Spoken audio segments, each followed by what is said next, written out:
देखें बिस्मिल्लाहिर्रहमानिर्रहीम। Alkyl halide का जो दूसरा रिएक्शन है वो है एलिमिनेशन रिएक्शन। अच्छा जी, सबसे पहले हम देखेंगे कि what is elimination reaction. Elimination reaction होते क्या है, ठीक है जी। तो देखें, हम उसको इस तरह से डिफाइन करते हैं कि द रिएक्शन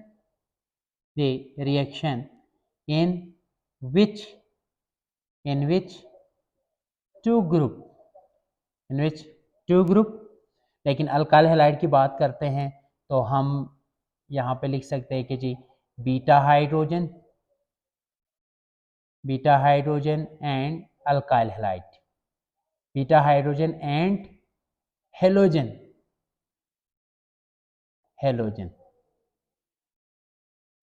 ठीक है जी। Two group eliminate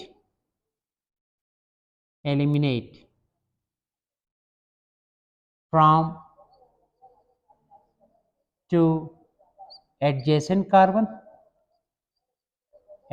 carbon and form carbon double bond is called क्या नाम देंगे? एलिमिनेशन रिएक्शन, ठीक है जी। एक बात ये आपने याद रखना है कि beta hydrogen is necessary for elimination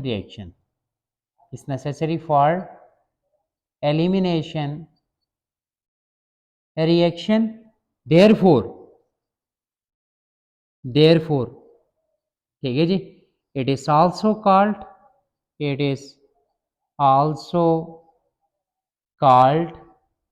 beta elimination reaction.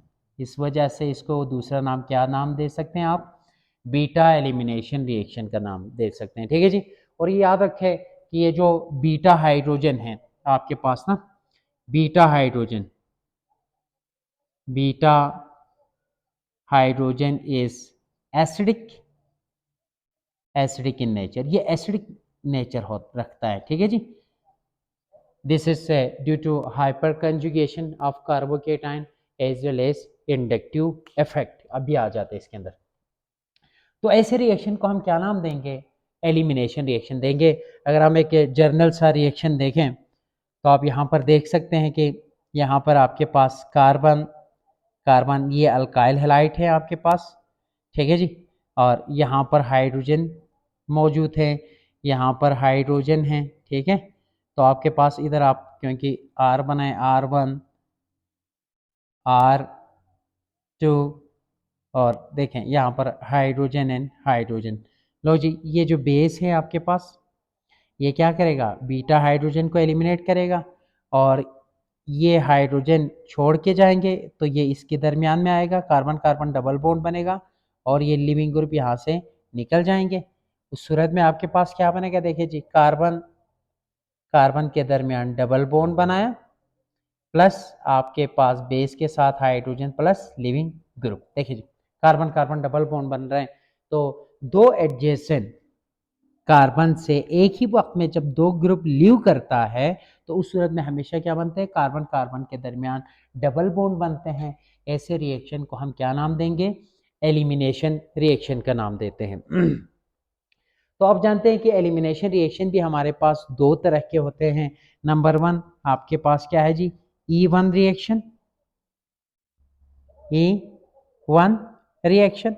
हम इसको 1 बाय 1 डिस्कस करते हैं जी, ठीक है जी। कहते हैं जी it is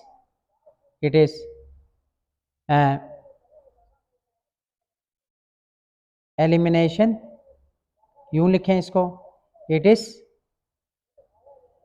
unimolecular two step elimination reaction। it is unimolecular two steps elimination reaction। और ये रिएक्शन भी क्या हो जाते हैं जी? 2 स्टेप में मुकम्मल होते हैं, ठीक है जी। अगर हम इसका देखिए जी मैकेनिज्म जरा देखते हैं, मैकेनिज्म। लो जी, स्टेप नंबर 1 स्टेप नंबर में 1 में क्या होता है जी, in this step the alkyl halide the alkyl halide ionize to form carbonium ion. पहले कार्बोनियम आयन बनाएंगे, हेलाइड आयन बनाएंगे, ठीक है जी। पहले स्टेप में अगर आप देखें तो C आपके पास R1 R2 और यहाँ पर बीटा हाइड्रोजन R3 रख लें इधर आप, ठीक है जी। तो पहले स्टेप में क्या होगा, रिवर्सिबली आयोनाइज हो जाते हैं, ठीक है जी। और याद रखें ये आपके पास स्लो स्टेप है, और इस स्लो स्टेप में क्या होगा जी, ये आयोनाइज होगा, अल्काइल हैलाइड यहाँ से निकल जाएंगे। अल्काइल हैलाइड निकलने के बाद R1, ठीक है जी, carbon hydrogen R3 into hydrogen, आपके पास यहाँ पर R2 कार्बोकेटाइन बनाया, प्लस आपके पास हेलाइड आयन, ठीक हो गया ना। सेकेंड स्टेप में क्या होगा, सेकेंड स्टेप में क्या होगा, जो बेस है आपका, यह न्यूक्लियोफाइल है, ठीक है जी, base attack on beta hydrogen, वो बीटा हाइड्रोजन पे अटैक करेंगे, ठीक है जी, and form carbon carbon and form carbon carbon double bond. वो क्या बनाते हैं, कार्बन कार्बन के दरमियान डबल बॉन्डिंग बनाते हैं। अब जरा देखिए जी, यहाँ पर आपके पास है कार्बन और यहाँ पर आपके पास कार्बोकेटाइन है, प्लस R2 यहाँ पर बीटा हाइड्रोजन, R3 हाइड्रोजन, और वो जो बेस हैं वो इस हाइड्रोजन को ले लेगा और ये इलेक्ट्रॉन पेयर इन कार्बन के दरमियान में आ जाएगा, और उस सूरत में आपके पास क्या बनेगा, अल्कीन बनेगी। लो जी, ठीक है कि नहीं। यानी कि ये 2 स्टेप है, ये स्लो स्टेप है और ये क्या है जी, ये फास्ट स्टेप है, ठीक है जी। तो काइनेटिक एविडेंस जरा हम इसकी देखें, काइनेटिक एविडेंस। आपको पता है कि स्लो स्टेप में सिर्फ एक ही अल्काइल हैलाइड मॉलिक्यूल हिस्सा ले रहे हैं, तो इसके ऑर्डर ऑफ रिएक्शन क्या हो सकते हैं, फर्स्ट ऑर्डर हो सकता है, ठीक है जी। The experimentally show that the rate of reaction is depend only on the concentration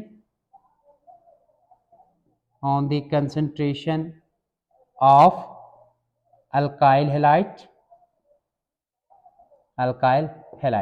ठीक है जी। तो आप इसकी रेट कैसे लिखेंगे, रेट इक्वल्स टू के इंटू आर इंटू एक्स। तो यहाँ पर फर्स्ट पावर के डायरेक्टली प्रोपोर्शनल है, तो इसके ऑर्डर ऑफ रिएक्शन क्या होंगे, ये फर्स्ट ऑर्डर होंगे, ठीक है जी। तो इसी तरह आपके पास दूसरा जो आते हैं, हमारे पास क्या आता है जी, E2 रिएक्शन, ठीक है जी।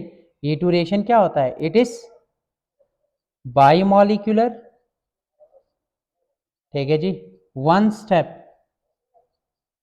It is biomolecular one step elimination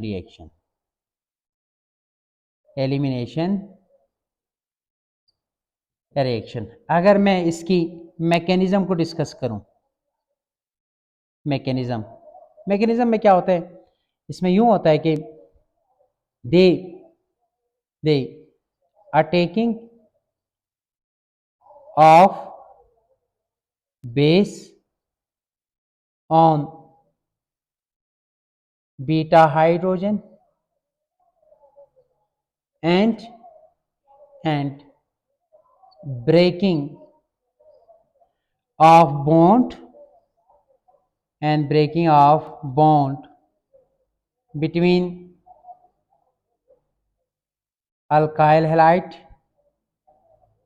and halogen is take place simultaneously,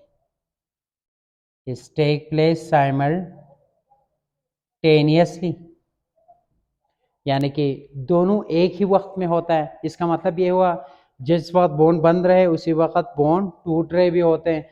यानी कि बीटा हाइड्रोजन के ऊपर जो न्यूक्लियोफाइल अटैक कर रहे हैं ना, उसका अटैक करना और उस सूरत में बॉन्ड ब्रेक हो जाना, और दूसरा हेलोजन लिविंग ग्रुप का निकल जाना, वो दोनों एक ही स्टेप में हो रहे होते हैं।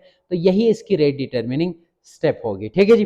अगर आप जरा इधर देखें तो इस तरह से होगा कि कार्बन H2, कार्बन में यहाँ पर हेलोजन, ठीक है ना, हाइड्रोजन, इसमें मैं बीटा हाइड्रोजन को इस तरह से शो करता हूँ, प्लस ये आपके पास क्या है जी, बेस है। ठीक है जी। अब आप ज़रा यहाँ पर इसकी ट्रांजिशन स्टेट ज़रा देखें, हाइड्रोजन हाइड्रोजन, ठीक है जी। अब यहाँ पर आपके पास बीटा हाइड्रोजन है, ठीक है ना, ये अल्फा है और ये आपके पास क्या है जी, बीटा है। हेलोजन के साथ जो अटैच है ना वो कार्बन अल्फा कार्बन, ये बीटा कार्बन, और बीटा कार्बन के ऊपर जो अटैच है वो बीटा हाइड्रोजन होगी। ठीक है जी। जब ये अटैक करेगा यहाँ से, ये बॉन्ड यहाँ आना है और इसने यहाँ से निकल के लिविंग ग्रुप में जाना होता है। ठीक है जी। तो इसके दरमियान का बॉन्ड टूट जाना और न्यूक्लियोफाइल का बॉन्ड बनना और कार्बन कार्बन के दरमियान डबल बॉन्ड बनना और कार्बन और हेलोजन के दरमियान, ये भी एक ट्रांजिशन स्टेट कहलाते हैं आप। ठीक है जी।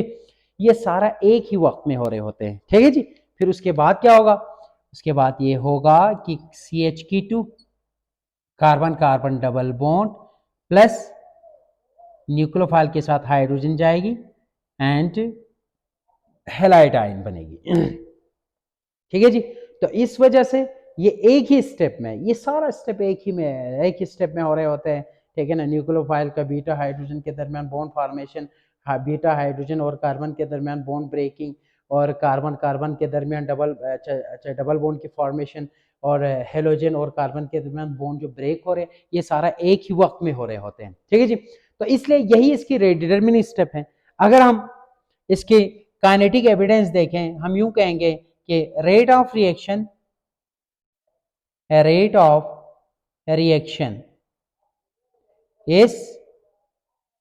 is depend on the concentration of both alkyl halide and base, दोनों के ऊपर डिपेंड कर रहे होते हैं। तो आप जब इसके रेट लिखेंगे ना, रिएक्शन रेट इक्वल्स टू के into concentration of alkyl halide as well as concentration of base, तो दोनों के ऊपर ऑर्डर ऑफ रिएक्शन आप निकाले 1 1, तो क्या होगा, ये सेकेंड ऑर्डर होगा। ठीक है जी। लेकिन E1 में क्या था, ये फर्स्ट ऑर्डर, क्योंकि वो रेट ऑफ रिएक्शन सिर्फ डिपेंड करता था कंसंट्रेशन ऑफ अल्काइल हैलाइड, लेकिन यहाँ पे रेट ऑफ रिएक्शन डिपेंड करता है किसके बाद, concentration of alkyl halide as well as base. ठीक है जी। तो ये इंपॉर्टेंट रिएक्शन है फेडरल बोर्ड के पेपर के हवाले से भी, क्योंकि यहाँ से उन्होंने क्वेश्चन देना होता है E1 या E2, ठीक है जी, या S1 या S2, कोई ना कोई एग्ज़ाम में आपको यहाँ से क्वेश्चन आएंगे। तो इसको थोड़ा सा आपने ध्यान के साथ समझने के बाद इंशाल्लाह कर लें, तैयारी कर लें, तो ये आपके लिए आसानी रहेगी। Thank you.